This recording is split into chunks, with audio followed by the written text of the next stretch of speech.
बहुत पुरानी बात है, एक राजा के पास पालतू बंदर था।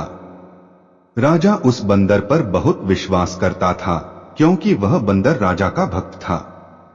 बंदर राजा की पूरे मन से सेवा करता था, लेकिन बंदर बिल्कुल मूर्ख था। उसे कोई भी काम ठीक से समझ नहीं आता था। राजा जब भी विश्राम करता, बंदर उसकी सेवा के लिए हाजिर हो जाता था। उसके लिए हाथ पंखा चलाता था। एक दिन की बात है, जब राजा सो रहा था और बंदर उसके लिए पंखा झल रहा था, तभी एक मक्खी भिन भिनाते हुए राजा के ऊपर आकर बैठ जाती है।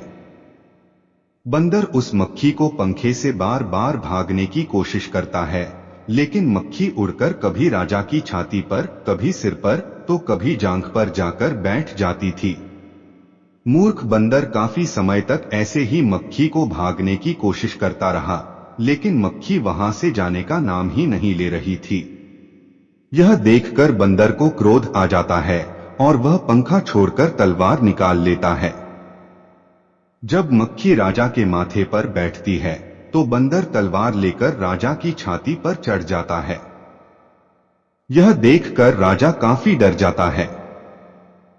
फिर मक्खी माथे से उड़ जाती है, तो बंदर उसे मारने के लिए हवा में तलवार चलता है। इसके बाद मक्खी राजा के सिर पर जाकर बैठ जाती है, तो बंदर के तलवार से राजा के बाल कट जाते हैं, और जब मूंछ पर बैठती है, तो मूंछ कट जाती है।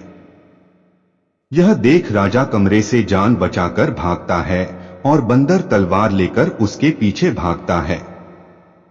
इससे पूरे महल में उथल पुथल मच जाती है। कहानी से सीख।